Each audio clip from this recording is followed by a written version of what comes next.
Okay, good afternoon, everybody. My name is Paul Doherty. I'm the founder and executive director of a leading software company in the area of strategy execution. But I'm not here to talk to you about that today. I'm here to share something I'm extremely passionate about, which is the concept of strategy execution. I guess the first thing to say is I'm not a HR guy. I've worked a lot with HR in the past, and I guess for the last 20 years, I've been involved in building and running businesses, both in a corporate role and also for large enterprises, as well as startups. And I've come to believe one thing, which is that, and the reason I'm here, in fact, is that HR have an extremely important role to play in the execution of strategy. And I believe they deserve a seat at the table with the rest of the executives in terms of taking that role and executing, helping companies execute their strategy.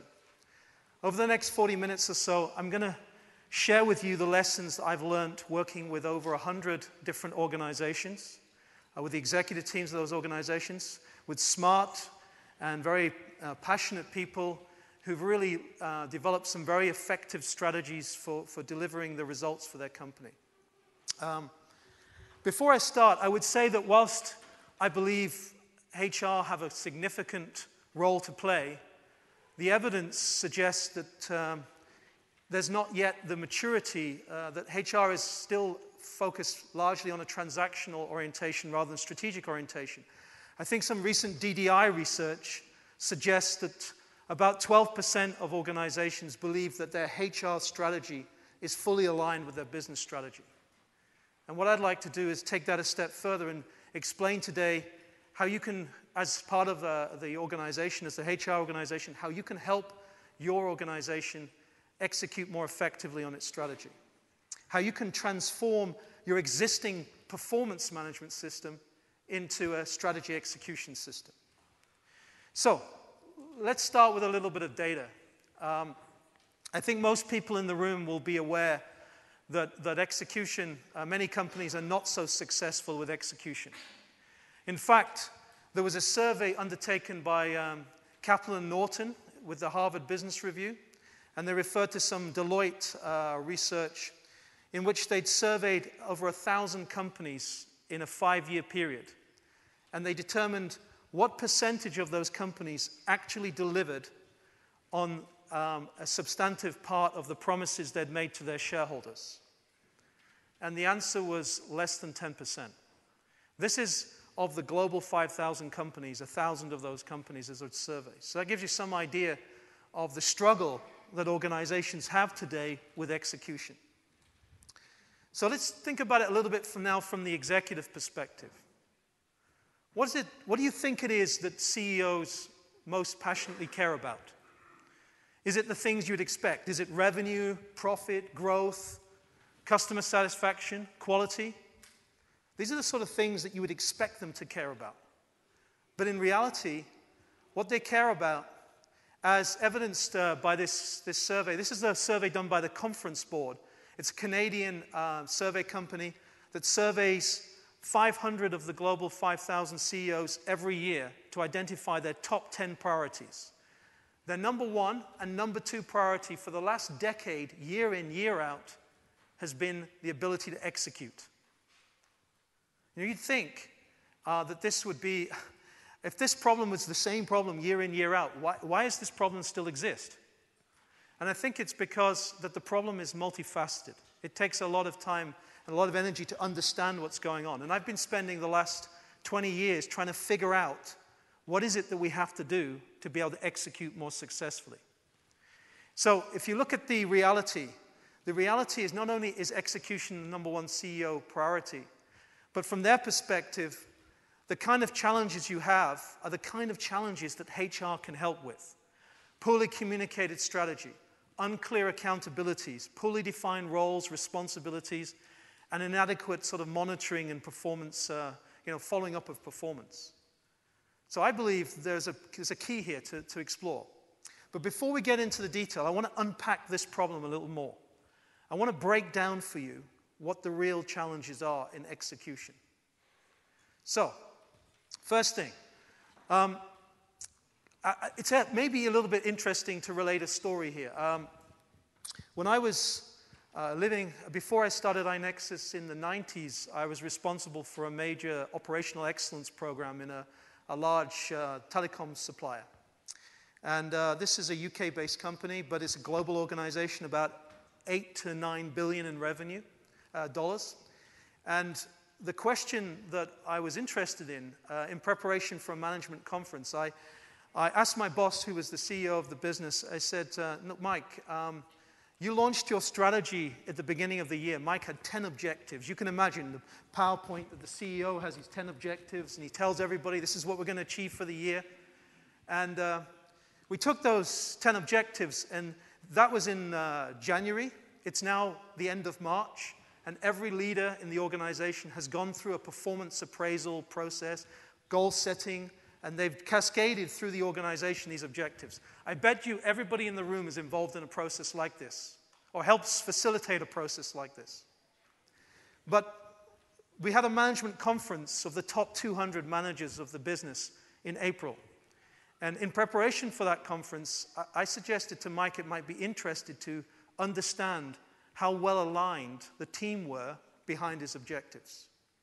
And we took the personal appraisals of all of the top 200 managers. I wasn't very popular asking for this.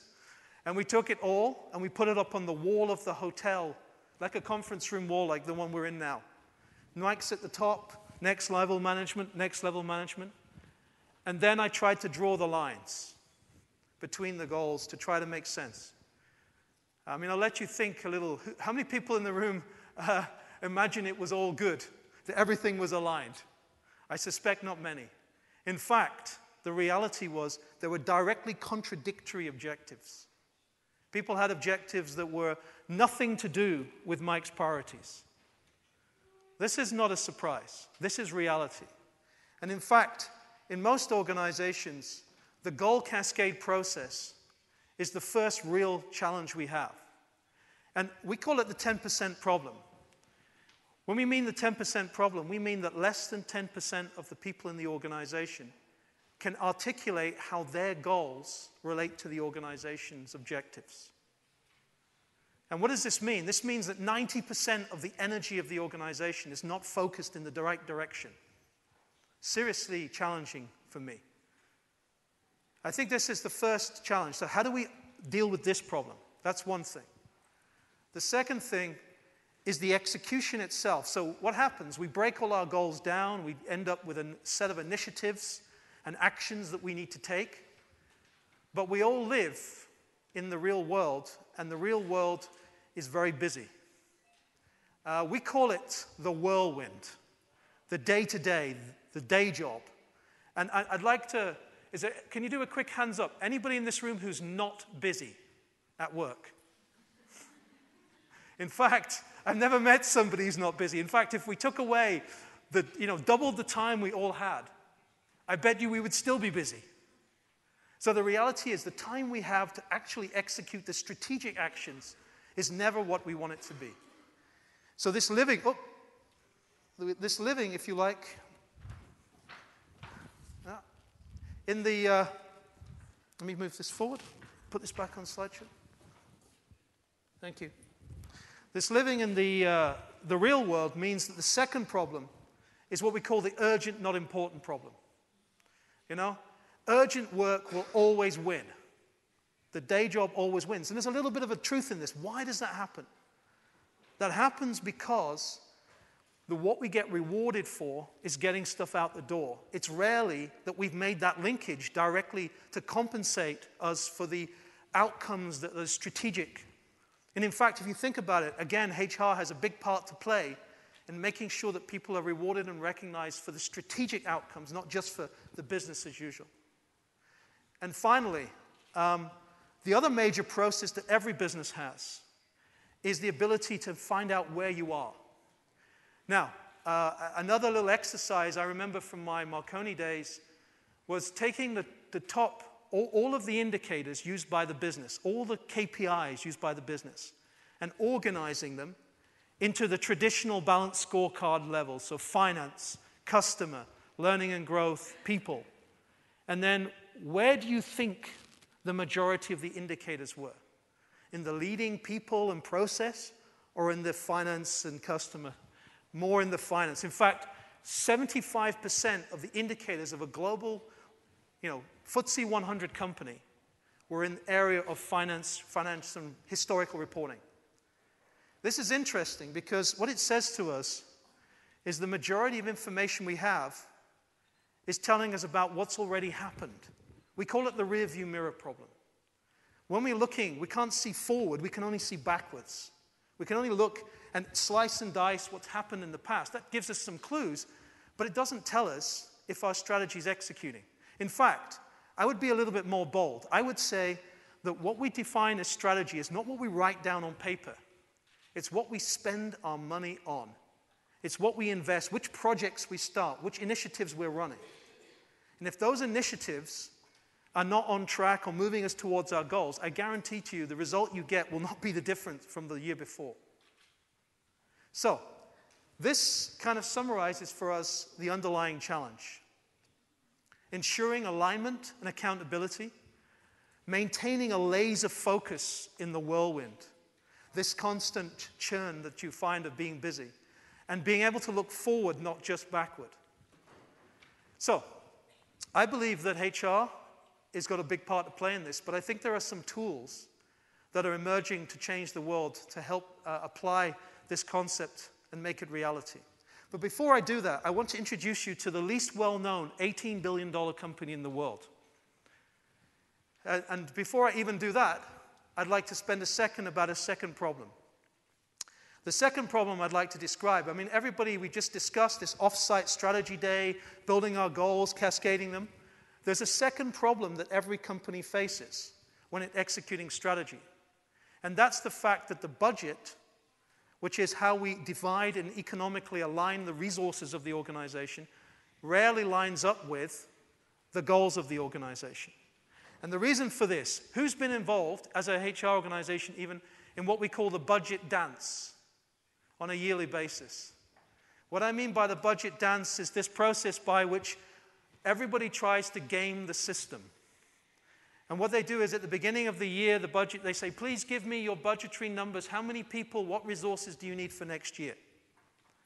And then everybody rolls up the budget numbers, the costs and the projections, and the top management go, wow, too much cost, not enough growth. And then we say, no, cut that. And then you really think about what you want to keep. And that then rolls back up. And what happens ultimately is the cascade we have of resources and the desire for projects and actions does not line up with the allocation of money and resources in the organization, which makes the problem of execution even harder. So these two things combine to make execution difficult. Now, again, I want to go back to that point I made about the least well-known business, the $18 business. Has anybody in the room heard of a company called Danaher?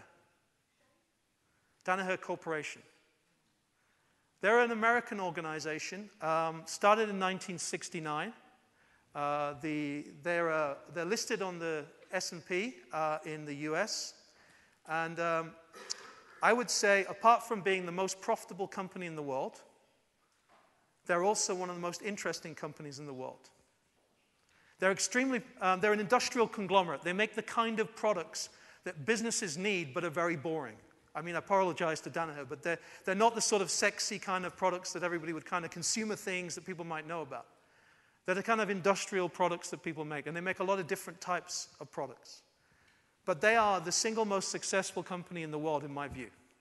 This is a chart that shows what the effect would have been if you'd invested in $100 of Danaher stock in 1990.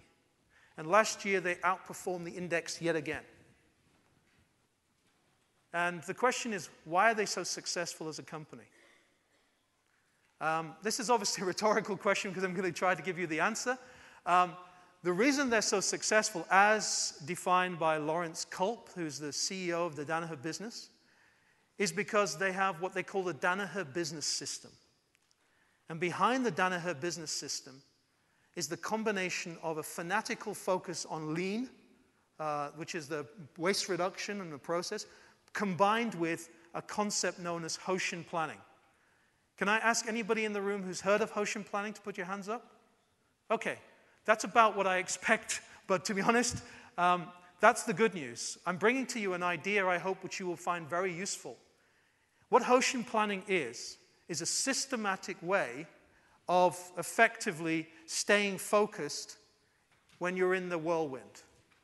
And what it's all about as a concept is effectively understanding what your goals are and being able to systematically break them down and then ensure that the plan is realistic. But before I go there, I want to talk about effectively the three key lessons we've learned. And the first of those lessons is that you need to stay focused. And what I mean by staying focused is choosing the right number of goals. I spoke about Mike Parton, the CEO of Marconi. One of the things that he made a mistake almost at the beginning of the process. He'd set too many goals. And one of the things I observe about businesses is that they try to do too much. When the challenge is, if you've got a lot of stuff going on, it's actually more successful if you do less. Let me illustrate. If you think about the conflicting forces of the whirlwind and the day-to-day goals, and you think about this challenge between important and urgent, how many goals do you think should a CEO or top management team set in terms of major breakthroughs that an organization needs to achieve? How many? 2 or 3. I'm exactly with you. Because, and this is, as I mentioned here, let me skip to this. I'm going to go to this slide here. The consequences of not staying focused are significant. If we think about 2 to 3 goals, the difference between what happens when you create 2 to 3 goals and what happens through the organization when you break those down is tremendous. What that will result in at a sort of significant senior management level, potentially, is 30 to 40 to 50 actionable strategies, things we have to do, which at the ground level would effectively generate many hundreds, if not thousands, of actions. Whereas if you try to do 10 to 20, which is where Mike was starting, you might end up with hundreds of top-level objectives, never mind the number of initiatives that drive out from that. And what do you think happens when you multiply up the number of things people do? Do you think you do less successfully or more? In fact, the less you do, the more you complete. And that's an absolutely critical point. So, this is, I think, one of the key lessons. And the question is, how do you ensure that you remain focused? Well, there are a number of emerging strategies, ways in which methodologies that you as a HR organization can bring to the organization to help them understand how to stay focused.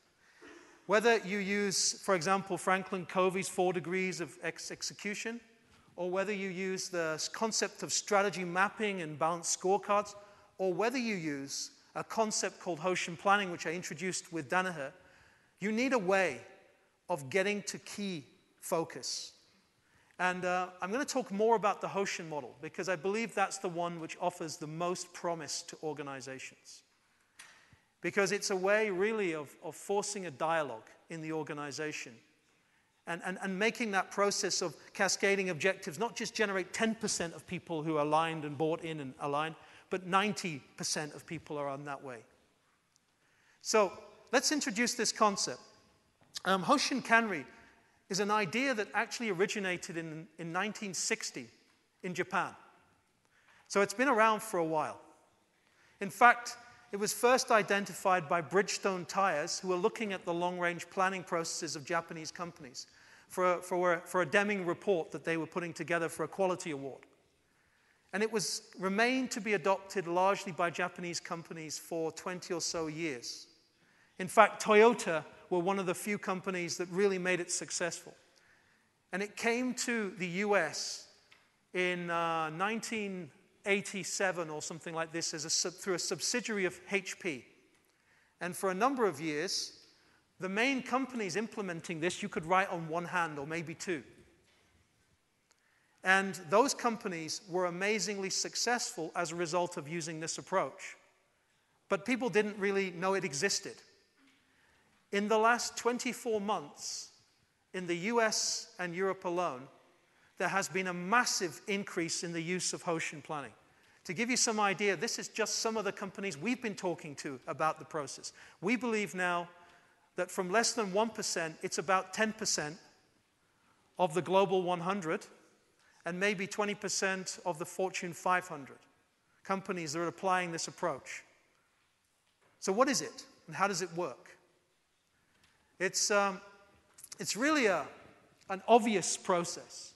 It's no different. You know, the formulation of strategy is exactly the same which kind of business you're in. You have lots of different approaches to this. You look outside, you look inside, you develop a plan, and you say, this is what we want to do. Where Hoshin differs is it says we need to be clear, very clear, what our breakthrough objectives are in the next 3 to 5 years. The 2 or 3 things, to your point, that we need to achieve as an organization. And then from that, we develop very clear annual goals.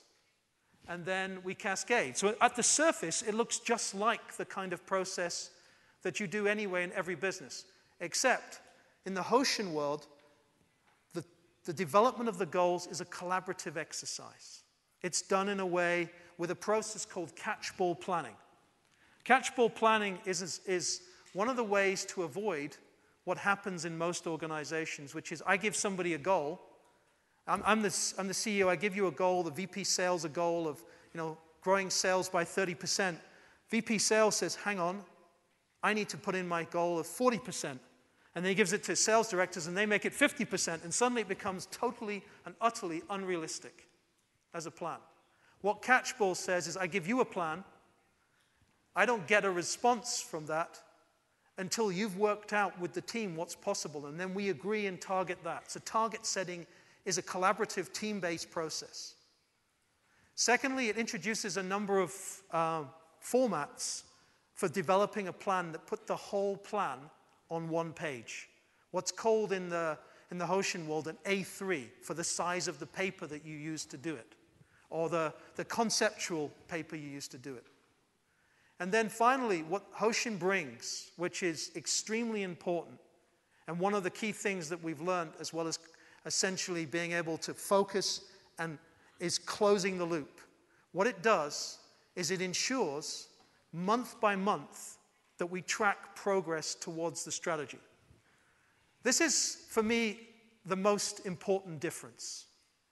I suggest that most organizations define their goals at the beginning of the year. They might look at them in the middle of the year, but typically they reward and recognize and align at the end of the year. I think this is very dangerous, because if you only look where you are at the end of the year, or very superficially during the year, what action can you take? Businesses are like super tankers. If you want to turn the wheel, if you're heading to the rocks, don't wait until you're close to the rocks, because turning the wheel will only end up hitting the rocks. Whereas if you can see early that you're on track or off track and take appropriate action to bring yourself back on track, you have a much better chance of being able to execute. So being able to look forward to close the loop, and that's a big part of the monthly process of Hoshin. So Hoshin works firstly by using a concept called the X matrix. Anybody seen this before, this concept? It's a really neat idea. What it is a single page, if you like, that links what you're trying to achieve to how far you need to get in this year, to how you're going to do it, what are the key improvement priorities, and then how are you going to measure it, what KPIs are you going to use, and finally, who's responsible? And what happens is a management team build this picture together. And they develop a picture, they put dots in the matrix where there is a linkage. And what it does is it gives you a way of quickly testing to see if there's a relationship. Now, when I first saw this form, I thought, wow, that's complicated. But then I started to think about it. what actually needs to be known to execute strategy. We need to know what we're trying to achieve, who's going to do it, and how we will know when we get there. And to be honest about goals, I think it's really important to recognize that part of Hoshin is a goal is only defined by saying, I want to go from X to Y by when. One of the problems of management teams is we're not specific enough in goals. You know, does anybody know what the mission of NASA was in the 60s? Any ideas? Well, before that. The mission before that was to be the best space research agency in the world. Exciting? Doesn't really get me out of bed in the morning. How about what Kennedy said? We're going to put a man on the moon and bring him back alive by the end of the decade. That's a goal. That's something I can put my hands on and make sure that I understand. That's a breakthrough. So I take that breakthrough and say, how do I get from there to the end of the day, to what I have to do? This is what the power of the Hoshin tool is. It gives a story that you can take to the organization and explain how the organization is going to achieve the goal. Plus, I understand where my responsibility fits into achieving it. So what appears complex, I assure you, when you use it, becomes a powerful way of communicating as a common language through the organization. Second thing is that you can take the concept of a strategy map and you can use a strategy map to link your goals. I'm not going to spend too much on this, but I do believe, how many people in the room are using the balanced scorecard? I would say a better penetration of this concept. The balanced scorecard is a useful starting point because behind the balanced scorecard are some assumptions about the goals and the key performance indicators of the organization. We've seen and helped a number of organizations link their balanced scorecard as the starting point to break down using the Hoshin process. They're not competitive, they're complementary concepts. So how does the cascade occur? Well, you can only see this kind of in pictorial representation, but fundamentally, I've got a set of breakthrough objectives here. I've got some annual objectives here, and I've got some breakdown there. What happens is that we break down and we rotate the matrix. So if you're at the CEO level, you see it at the top, the first level, your exec team. If you're at the business unit or functional level and you break down, you just rotate the matrix. And what are the next level annual goals go to the bottom, and I put my new goals at the top. And this is how you link the goals through the organization. No more appraisal forms, no more, basically simple cascading process, no more trouble to work out how does my goal fit to the senior leadership goal. But critically, what happens in the process is when we come up with the next level matrix, it's not an isolated event. We don't do it behind closed doors. We put this on the wall, and before we put it on the wall, the team that produces the second level matrix comes back to the senior leadership team and presents the matrix to them and said, this is what we think we can achieve. And there is a dialogue to align and validate the goals and targets. It's a very valuable process because what happens is if you play this out several levels in the organization, you've got a total alignment in your organization. And the thing that you're vulnerable then to is the quality of the assumptions. So, Hoshin goes the step further. It says, okay, behind my plan, for everything at the bottom level, I don't just need to have an appraisal and I hope somebody's going to come up with a plan. The discipline is for every strategic objective we cascade at the ground level, we need an action plan. An action plan that we can follow up on like any other plan. Now, this kind of discipline, you're beginning to see that this kind of discipline is quite hard work. And I'm not in any way saying it isn't. But if you want Danaher-style results, you need to put in Danaher-style effort. And guess what? The people who can facilitate this process are sitting in this room. The people who can bring this idea and help the organization implement it in partnership with the business are sitting in this room. So, you take your actions at the next level, you build your action plans. And finally, and this is the critical concept, Hoshin does not stop with just breaking it down and creating action plans. It then puts in place a regular monthly review process. Month on month, we look at our goals and our underlying actions and metrics, and we track month on month in a simple, it's called a bowling chart because of the kind of thing you use when you do bowling, if you know the bowling sport in America. It's a concept of measuring month on month. But as a management team, we only care about the reds on the chart. If we're all green, that's great. Carry on executing. But if we see reds, in my experience, management see reds as a problem. This is a cultural challenge. For Hoshin to work, red is actually a signal of a chance to do something. Red is not beat the person up who's just delivered me that message. And in this business concept, the idea of red is it's an opportunity for the executive team or the owner to put a plan in place to bring himself back on track. And I have sat in a Danaher monthly business review. It's a totally different concept. They look at their bowling chart for about 3 minutes. 3 minutes. They have an hour meeting. The rest of the time, they're worried about what their action is to get the reds to green. And that is exclusively the focus of the conversation. There is no blame. There is no, why has this happened, other than what can we do, what's the root cause and what can we do about it? I don't know if you mentally contrast this with your own management review meetings and what happens in those review meetings. It's all about shifting from a historical focus to a future focus. What can we do about it? As leaders, what can we do about that on a monthly basis? This culture, executed well, will, I guarantee to you, transform your business results. But it means you need to extend your current performance system. Because that system basically does some cascade. It's like where I was in Marconi. I do some cascade, there's some problems with alignment, I don't really know what's going on, and then I find out at the end of the year whether I did or didn't do what I said I was going to do. This is not execution.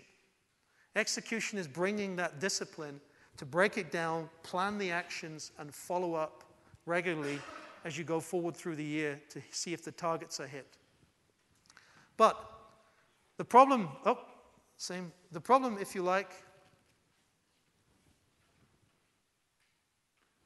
can I get back to the...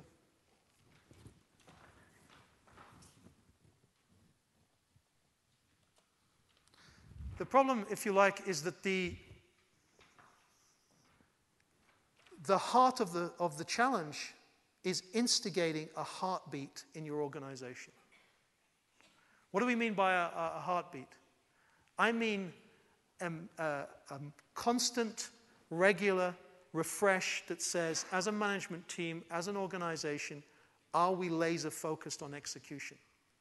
And in our experience, the best companies in the world are the ones that have a process in place to review and follow up on their strategy. You know, as I said to before, is it good to write it down or is it good to make it happen? What's good to make it happen is we have to know if we're going in the right direction. And to do that, we find that there needs to be, in every organization, a hierarchy of review meetings. So at the beginning, we check on our actions. Are our actions on track? And then we say, have they moved the dials? And then finally we say, are they delivering the outcomes that we're expecting? Are our assumptions playing out? And that corresponds to the, if you like, the practitioner or project or business level measurement, rolling up to the sort of divisional or corporate, and then finally up to the CEO kind of level to say, are we going in the right direction? And what we need to put in place is a sort of monthly execution heartbeat. And our experience is the reason organizations don't do this, that they struggle with this, is that it's extremely difficult to do this effectively without some kind of technology support. Think about it. You know, in iNexus, we work with some of the largest companies in the world. I mean, one of our customers, for example, is Nestle. They have 400-something thousand employees, 400 facilities. Could you imagine how many things are going on a day-to-day basis across that organization? As the CEO of Nestle, to get a picture of the progress against your strategy is almost impossible without some kind of mechanism to support it. And the good news is that the process which we execute today and the tools which we use to support it, the sort of, you know, the various office applications, the various, including the talent management system, the various project execution tools that we have, the ERP system, and the BI tools. Today, this fragmented set of tools, which make this process almost impossible to execute, those are being replaced or emerging is a new type of software. A new software, a cloud-based software, that's able to bring together the talent management and people management perspective, the goal setting, with the project level and with the KPIs, and put it together into one integrated solution. And I think the critical thing is, if you want to be one of these best companies in the world, and we're seeing this happening more and more, what you need to be able to do is translate your goals, link them to the actions, understand the impact, and very much get on behind and understand if they're actually moving the dials. And to do that, to make this process happen, you need three things. You need the kind of process I've described, the Hoshin concept. You need a culture that supports it, where the organization is building the capabilities to support it and has the right mental model. And guess who has a big part to play in that? And then you need the technology to make it possible, to make that relentless follow-up possible. And I make the observation, if you can get to the point where the goals of the organization are aligned, and HR has facilitated that, then it becomes possible to start ensuring that the capabilities of the organization are aligned. How many times do we develop capability models as HR organizations, and the goals of the organization change and the capabilities are no longer the right ones to get us where we want to? Without this kind of framework, it's very difficult for HR to deliver the value that you really can deliver to the organization. So what's good? What's good about this is that I don't know why this keeps doing it, my apologies. What's good about this is that this kind of structure, it's now available, and iNexus is not the only kind of organization that can see this opportunity, but we are a leader in this area.